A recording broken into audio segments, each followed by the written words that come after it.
Everybody, welcome back to Video Game Esoterica, and on today's episode of On a Technicality, we're going to be talking about the proper and improper way to pack an arcade PCB for shipping. What you're looking at right here is a Sega Hikaru board that I ordered on eBay, and this is how it came. Just a pile of paper with a bunch of PCBs in the middle.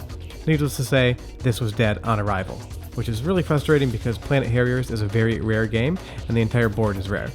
So what we have here first is the filter board just sitting in the box, completely unsecured, not bubble wrap whatsoever.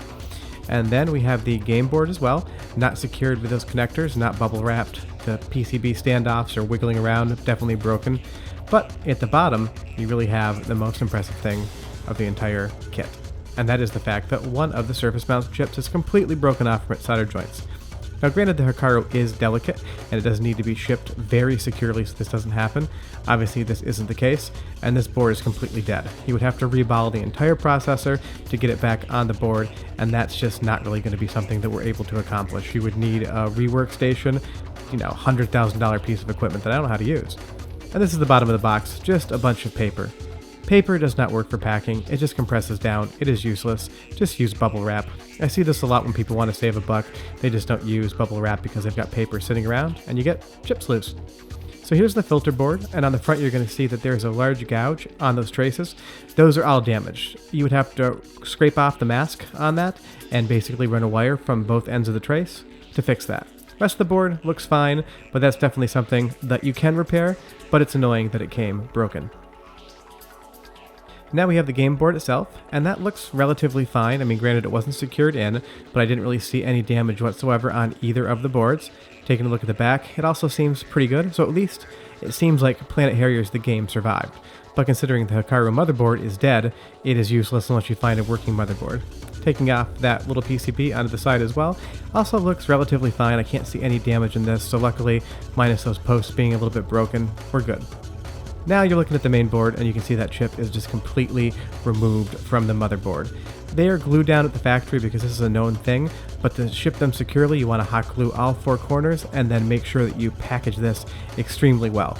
They are hard to ship boards, but this had no chance because it was just basically trashed on the shipping. So taking a close look at the motherboard, the chip is very beautiful on the bottom. It is very symmetrical, but the fact that we're looking at it means this motherboard is dead. You would have to re-tin all the solder pads on that chip and then use a heat gun to basically marry it back to those balls. And this was a manufacturing defect. They didn't tin the chip, so this is a known problem, but trying to fix it, possible. Taking a look at the bottom, you can see all these little plastic standoffs are completely broken. They're useless, so even if this board did work, you'd have to find a new method to make sure that those boards are separated so you didn't short anything out. Also really frustrating and easy to avoid with the proper packaging. And then there's this. There's definitely been some water or other damage on here. It's not dirt, no clue what it is. And here's a look at a properly packaged PCB. This came in from Japan, halfway across the world, and it came in beautifully. There was more bubble wrap on top, but I don't have that there to store, but what you'll see is the entire PCB and cage is wrapped in anti-static bubble wrap, and all along the edges there's all this nice, thick bubble wrap to support the PCB on all four sides. If you lift up the PCB, what you're going to see underneath as well is there another massive layer of bubble wrap, that kind of like cushion mailer stuff underneath there, so that everything is protected in shipping. And that's how you wrap a PCB to ship that you want it to actually get there. Unfortunately, the Hikaru just did not get that treatment whatsoever. But there you have it. That's why you don't trash pack packages. This board is dead. Maybe I'll be able to find a working motherboard one day. Short of that, thanks so much for watching. We hope you have a great weekend. We'll see you on Tuesday for another episode of the Mainline series. Bye-bye.